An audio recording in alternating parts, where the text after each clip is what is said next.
Hello and welcome, you are watching Bollywood headline.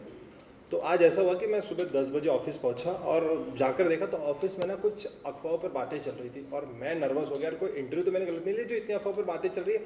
और तभी मेरे प्रोग्राम डायरेक्टर ने बुला लिया। मैंने सोचा भाई आयुष तेरी तो आज छुट्टी। और मैं जाते बराबर उनके सामने सॉरी बोलने ने कहा ये सॉरी छोड़, पहले ये सुन, तुझे आज सुमित जी का इंटरव्यू लेना है क्योंकि उनकी फिल्म आ गई अफवाह। मैं समझा ये थी भाई बात और मैं दौड़ा चला यहाँ आ गया सर आपके पास। And first of all sir congratulation, आपकी बहुत ज़्यादा इस मूवी को लोग पसंद कर रहे हैं, आपके कैरेक्टर को बहुत पसंद कर रहे हैं। तो मैं सबसे पहले जानना चाहूँगा कि आपके लिए मूवी का एक्सपीरियंस कैसा रहा, क्योंकि आपके साथ में भूमि जी, नवाज सर, इतने मतलब ग्रेट एक्टर्स आपके साथ थे। तो कैसा लगा आपको उनके साथ काम करके? बहुत अच्छा लगा मेरे लिए। ये बहुत ही एनरिचिंग अनुभव था अफवाह के लिए शूट करना।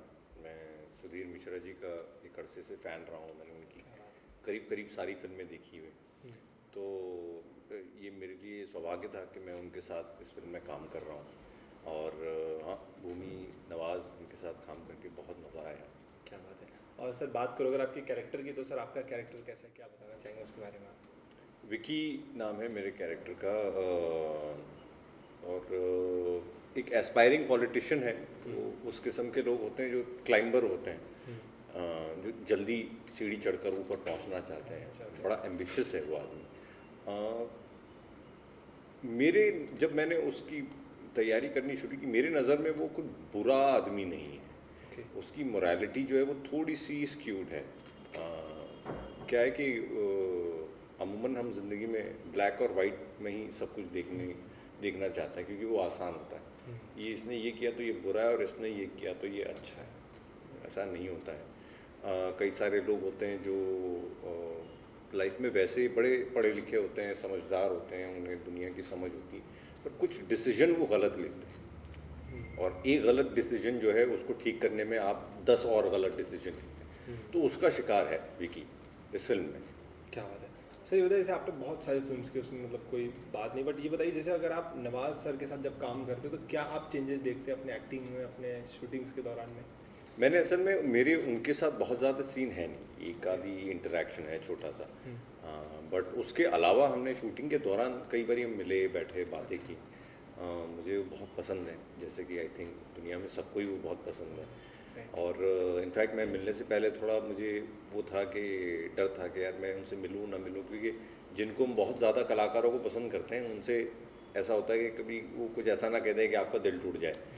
लेकिन उनसे जब मैं मिला तो वो इतने अच्छे इंसान हैं, इतने ज़मीन से जुड़े हुए आदमी हैं। एक सेकंड में भूल गया मैं कि इतने बड़े कलाकार हैं, अफ़वाह हैं, इतने बड़े फ़नकार हैं। वो मुझसे बहुत प्यार से मिले। हमने सिनेमा पे, अपने काम पे, अपने क्राफ्ट पे बातें की। जो करके जो मेरे लिए बहुत एनरिचिंग थी, मेरे लिए ये चीज़ें बहुत मायने रखती। क्या बात है। सर बताइए, जैसे अगर आपने बताया कि आप मतलब एक्टिंग में थिएटर्स वगैरह किया है, तो जब थिएटर्स की एक्टिंग को हम जब कैमरे की एक्टिंग में लाते हैं तो क्या हम वो चीज़ का डिफरेंशियल देख पाते हैं, बताना चाहेंगे उस बारे में? एक्टिंग अपने आप में एक काम है, ठीक है। अब आप जब किसी और मीडियम पर काम करते हैं तो उसकी कुछ टेक्निकलिटीज़ होती हैं। ओके। थिएटर जो है वो एक कन्फाइंड स्पेस में होता है अमूमन। जिस किस्म का मैं करता था, एक्सपेरिमेंटल थिएटर करता था, तो या करता हूँ अभी भी। तो अब उसमें आपको एक किस्म का प्रोजेक्शन चाहिए होता है। आप 200, 300, 500 लोगों के लिए वो सीन परफॉर्म कर रहे हैं, तो आप बहुत ज़्यादा इंटरनल नहीं हो सकते।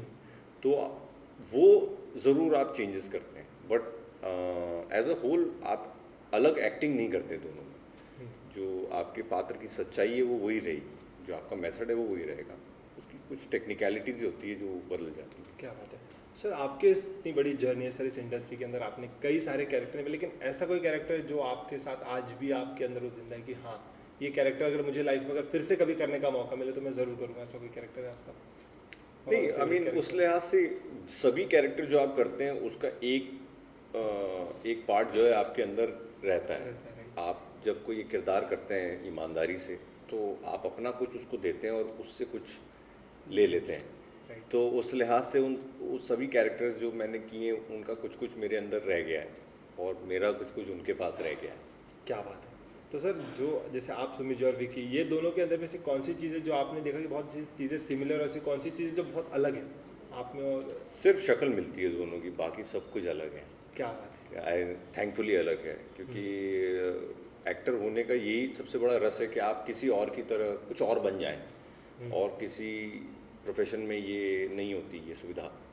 ये सिर्फ हमारे प्रोफेशन में है कि आप कोई और इंसान बन जाएं, अलग तरह से चलें, अलग तरह से सोचें, अलग तरह से रिएक्ट करें।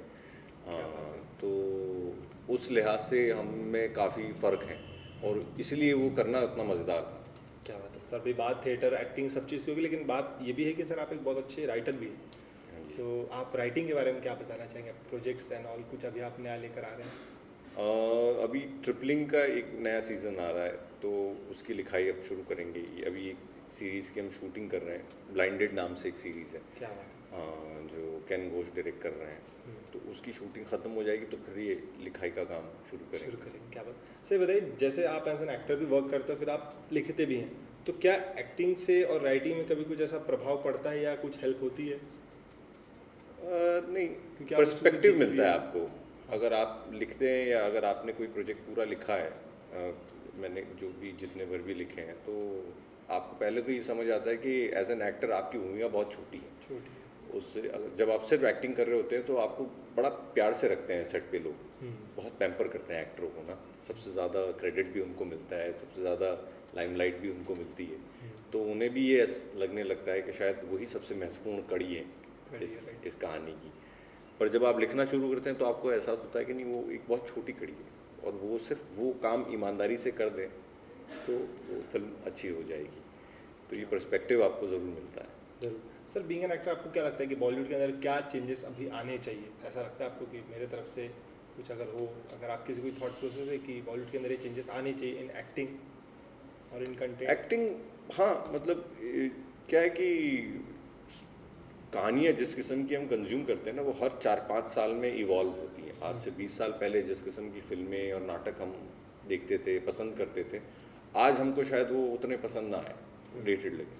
तो हर 4-5 साल में एक नई किस्म का सिनेमा, नई किस्म की कहानियाँ जो है वो कहना शुरू होती है। और आई थिंक बॉलीवुड भी बड़ा समझदार है, बहुत समझदार लोग हैं यहाँ पर, तभी इतना नाम कमाया है इसने। तो वो भी इवॉल्व होता रहता है। क्या बात है सर। भूमि जी के साथ आपकी केमिस्ट्री बहुत अच्छी उसमें लग रही है, लेकिन आपको कैसा, मतलब एक अगर पूछे बिहाइंड द सीन, तो आपको कैसा लगा उनके साथ, मतलब पर्सनली काम करके उनके साथ? बहुत अच्छा chemistry लगा लगा? उनके साथ काम करके, बहुत प्रोफेशनल है वो, अच्छी एक्ट्रेस हैं, तैयार होकर आती हैं, जब भी परफॉर्म करती हैं तो उनकी पूरी तैयारी रहती है। कभी ऐसा नहीं है कि उनको लाइनें याद नहीं है या उन्हें पता नहीं है वो क्या कर रही हैं। और आई थिंक यही वजह है कि वो इतना काम कर रही हैं, इतना लोग उनको उनके साथ जुड़ना चाहते हैं। ये एक साइन है उसका।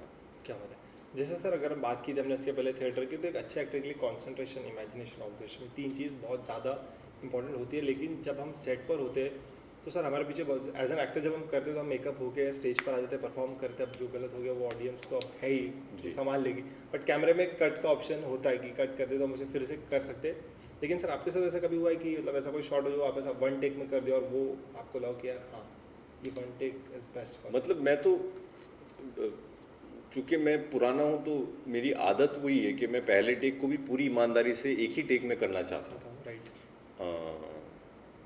हाँ, मैं उस तरीके से टेक देता ही नहीं हूँ कि मैं शायद ये नहीं हुआ तो और कुछ कर लेंगे। तो मैं जब टेक करने आता हूँ तो मेरे को लगता है कि इसमें मैं अपना पूरा 100% दे दूँ, फिर चाहे वो ठीक हो ना हो। अगर वो करने के बाद भी अगर ऐसा लगता है कि एक कुछ गुंजाइश रह गई है, शायद इससे भी बेहतर कुछ हो सकता है, तो मैं ज़रूर पूछता हूँ कि एक और कर लें। तो सर ये कहीं ना कहीं थिएटर की वजह से ही हो पा रहा है जो आप कह रहे हैं 1 टेक पूरा कर लेता एक साथ, तो कहीं ना कहीं हाँ, शायद उस वजह से ही है, क्योंकि हमारी शायद वो क्या कहते हैं, थिएटर पढ़ाई उस तरीके से हुई है हाँ, हमारी थिएटर एक्टिंग में। क्योंकि पता होता है कि अब ऑडियंस सामने है तो अब कोई टेक नहीं, तो हम लोग ऑलरेडी प्रिपेयर ऐसे करते हैं खुद को कि अब ना फंबल करना है हाँ, हमें, क्योंकि 1 टाइम नहीं देना, तो शायद उसके कारण भी कहीं ना कहीं चीज़ें कैमरा में हेल्प ज़रूर करती है। ज़रूर। राइट। और सर इसके अलावा देखा गया तो आपको क्या बाइक वगैरह में भी काफ़ी इंटरेस्ट ऐसा हमें सुनने मिला था? हाँ जी। तो क्या बताएंगे, मतलब बाइक वगैरह कैसे क्या इंटरेस्ट है? कुछ ऐसा मजेदार आप किस्सा हमसे बताना चाहेंगे बाइक का आपके बारे में? मैं असल में एक ज़माना था तो मैं बाइक पे ही सब जगह जाता था, और उसके अलावा मैं वो ट्रैवल करता था काफ़ी, अलग अलग जगहों पे टूर पे जाता था। जो आज की डेट में बहुत पॉपुलर हो गया है, राइड करते हैं लोग कैमरा लगा के। तो उस समय कैमरा तो नहीं होता था, पर हम राइड करते थे उस समय। हाँ, तो अब जो है, अब ये है कि हम बाइक अच्छी वाली ले ली है, कैमरा भी खरीद लिया, लेकिन अब राइड करने का उतना वक्त नहीं निकाल पा रहे हैं। तो होपफुली ये वाला शेड्यूल ख़त्म होगा तो उसके बाद मैं और मेरे कुछ मित्र हैं जाएंगे राइड पर। राइट पर जाएंगे और एक नया वीडियो फिर हम सभी के बीच फिर से देखने को ज़रूर मिलेगा। ज़रूर। क्या बात सर, आपके अभी अपकमिंग प्रोजेक्ट्स के बारे में बात कर दो, कौन से भी आप नए प्रोजेक्ट्स में हमें दिखेंगे? एक तो ब्लाइंडेड है जो भी ये सीरीज़ आ रही है, ट्रिपलिंग है जिसकी लिखाई शुरू होगी, ये तो है। क्या बात। और सर अगर सुमित जी से पूछा गया टफेस्ट कैरेक्टर अभी तक का कोई होगा तो वो कौन सा होगा, कोई एक कैरेक्टर? जो मैं उस समय कर रहा होता हूँ वो मुझे टफेस्ट लगता है, क्योंकि वैसा कोशिश मैं ये करता हूँ कि जो पहले किया है वो दोबारा ना करूँ, नया कुछ करूँ। तो अभी जो ब्लाइंडेड की हम लोग सीरीज़ कर रहे हैं, बड़ा कॉर्पोरेट ड्रामा है, उसकी लैंग्वेज जो है वो थोड़ी कॉर्पोरेट लैंग्वेज है, आम बोलचाल नहीं है उसकी। तो मुझे बड़ा कठिन लगता है वो, जैसे आम बातचीत लोग करते हैं वैसी नहीं है, बड़े टेक्निकल टर्म्स हैं उसमें, तो उनको वैसे बोलना जैसे ये तो मेरी ही बात है, ये तो मेरा रोज़ का काम है, तो उसके लिए उतनी उतनी पढ़ाई आपको ज़्यादा करनी पड़ती है। तो फिर सर किस तरीके की तैयारी कर रहे हैं आप उसके लिए, तो क्या पढ़ाई कर रहे हैं मतलब?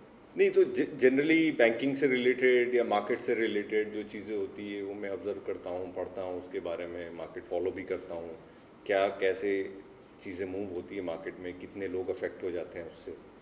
तो उसकी जितनी जितनी आप पढ़ते रहेंगे, वीडियो देखते रहेंगे, तैयारी करते रहेंगे, उतना आप जब काम करने आएंगे तो आपको वो चीज़ स्वाभाविक होगी आपके लिए। बिल्कुल। एंड जो सर हमारी आपके फैंस, हमारी ऑडियंस जो आपको देख रही है, उन्हें आप क्या एक बोलना चाहेंगे अपनी तरफ से, लास्टली मैसेज क्या देना चाहेंगे? यही कहना चाहूँगा कि अफ़वाह रिलीज़ हुई है और बड़ी शिद्दत से हमने ये फ़िल्म बनाई है, और आप ज़रूर देखें और देखें और मुझे बताएं। अब तो हम कम्युनिकेट कर सकते हैं आज की डेट में सोशल मीडिया के थ्रू कि आपको कैसी लगी फिल्म। किसी अफवाह पे नहीं, सिर्फ सर की अफवाह पर भरोसा रखें। जी ज़रूर। Thank you so much. Thank you. Hi, मैं हूँ सुमीत व्यास और आप मुझे देख रहे हैं बॉलीवुड हेल्पलाइन पर।